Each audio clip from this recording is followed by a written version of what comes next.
Hello， 大家好，我是广州越秀的陈强。我们公司是专门做 IP 防水防尘测试设备的。作为一个在公司工作了8年的销售，经常会有一些客户会问我，就是你们的设备呢是不错，但是呢你们的价格就是比别人高。我想有很多朋友也想知道，为什么你们的价格要比别人高呢？高在哪里？今天的话呢，我们就给大家来进行一个详细的说明。为了给大家介绍这个情况，我们专门从市场上面购入了一台同类型的一个产品，来跟我们自己的产品进行一个对比。好的，这期视频呢有点长，希望大家呢就耐心观看。好的，右边的话呢是我们越信公司的设备，左边的话呢是友商的产品。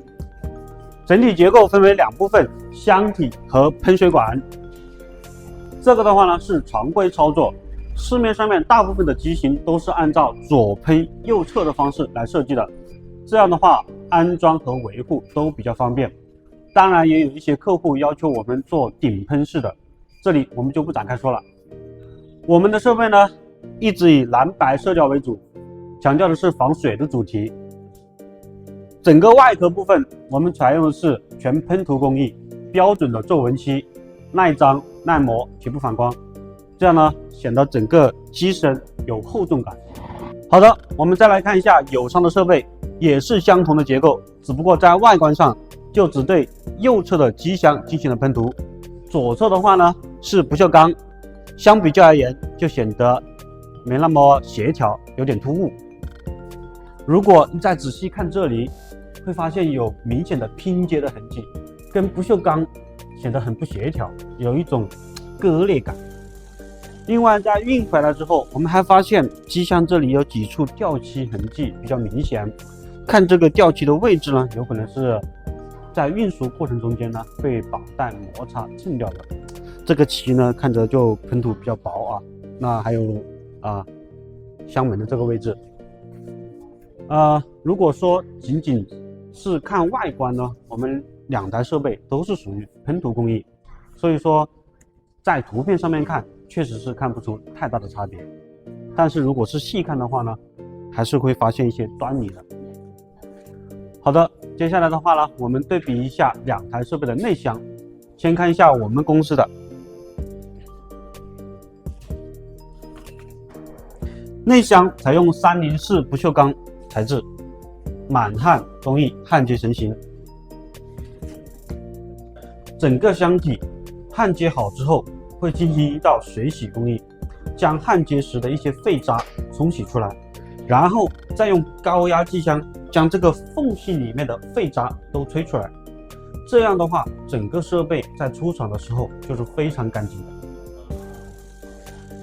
这里面我们在此前的旧款的机型上进行了几次升级，比如说这个储水箱，我们采用的是内置式，跟内箱焊接在一起，这样的话使测试过程中的水回流更快，加速它的循环利用。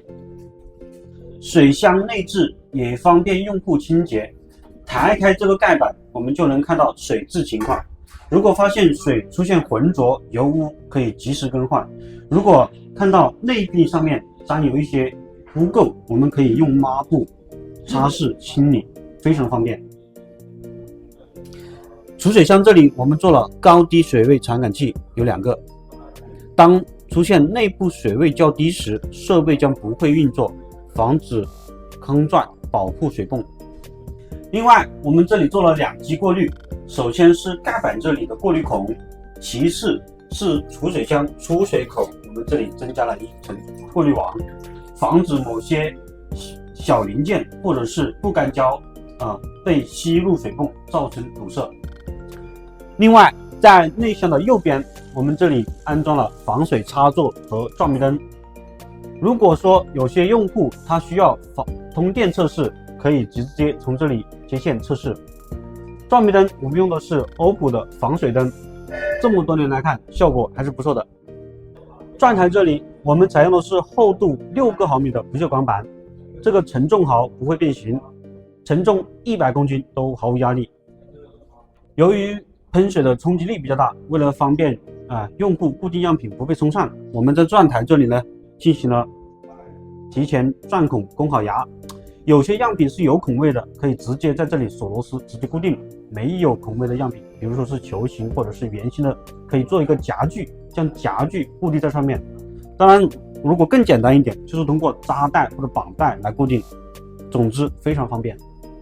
好的，这是我们悦信设备的一个内向的情况。接下来给大家看一下我们友商的设备。好的，我们先来打开箱门。这里给我一个不太舒服的体验啊，它这个门很紧啊，这里已经贴上了啊，这个地方都已经掉漆了。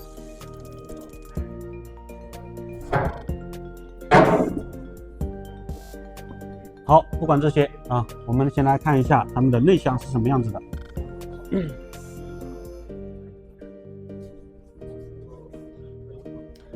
友商的这款设备跟我们有几个明显的差异。首先是它的内箱没有储水箱，没有内置的储水箱，这样的话呢，回收水就比较慢。而且它这里的一个孔都是没有做过滤的防护的。如果样品的零件或者是便签纸什么的被冲落，导致这里被堵住，很有可能就会出现喷水中断的情况。另外的话呢，这里整个内箱没有样品电源，也就是说无法提供一个通电测试的环境。如果说客户需要做通电测试，还需要厂家另外来配置。此外，这个内箱它没有配置照明灯，相比较而言的话，功能就少了很多。好的，我们再来看一下这个钻台。钻台的大小应该都是一样的，直径都是600毫米。但是这个厚度就稍稍差了一些，大概只有4毫米。旁边加了挡板，可能是考虑样品的固定，防止被水冲散。但是这个边缘刚才我这样摸了一下，差点被割到，这里有很多的毛刺，这个做工呢确实还是不太到位。再看这个底下，它们这个钻台的结构呢比较简单，这里甚至有一些生锈的迹象，我个人觉得应该是材质的问题。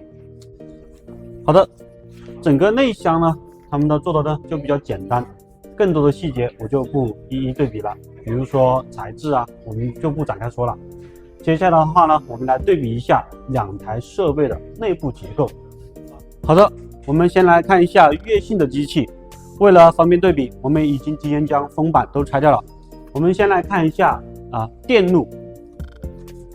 电路这边，我们的电路板布线规范，接线合理，每一个接线端子都有明确的编号。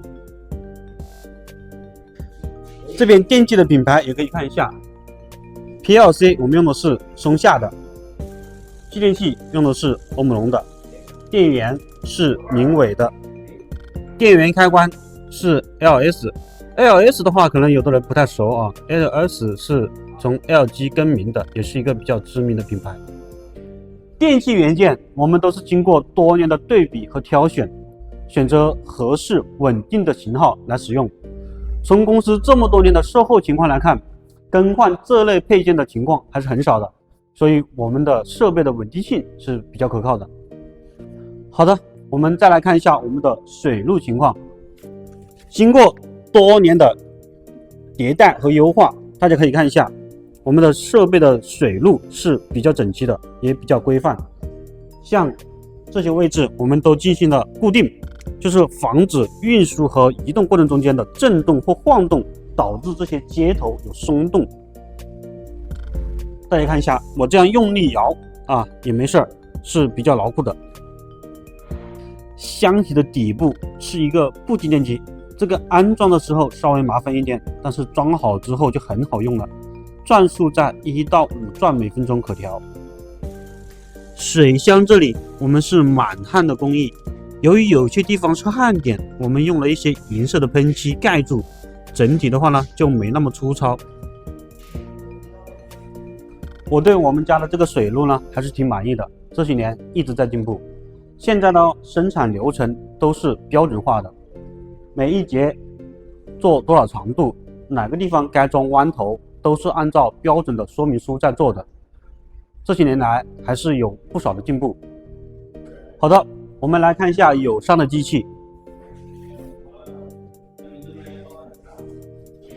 先看这里，这里相对来说就有一点乱，水管和电线穿插在一起，看着有点随意。机箱的底部没有底板，这里有2根横轴用来做装配的支撑，看着呢有点空啊，感觉是能省则省哈。看到呢，水箱是在这里啊，加水是通过这里倒水进来，设备没有留进水口的接口，水管它也没有用不锈钢管，除了主管用的是 PVC 的管，其余部分都是用这种类似于气管一样的软管。用这种管成本低，也能省一些人工，因为我们用那种不锈钢的管需要弯折啊、切割啥的，要做得好看的话呢，人工稍微多一点。这种的话呢，就很快了啊，一怼进去就完了。还是那句话，能省则省哈。它这个水箱是分为2部分，这边是加水的，在那一端呢还有一个回流的，然后这个位置用了一根铁丝扎起来固定。唯一让我意外的话呢，是他们这个水泵跟我们一样，也是用的离霄的品牌，但是感觉这个型号有一些不同啊，他们这个水泵的大小看上去要比我们的要小一点。再看这个转台部分，他们这里用的是调速电机，给大家看一下哈，这个跟我们还是有很大的不同的。我们再看这个电路配件，这个电路板呢就比较简单了，盖板这里的做工也比较粗糙啊，然后我想看一下他们用的是什么品牌啊，但是壳机上面这没有标识，也看不到型号，也就无法对比。懂电机的朋友应该看得出来他们用的是什么元器件。这些接头呢也没有标识，看上去不怎么规范，后期如果机器需要维护啥的，我感觉都比较麻烦。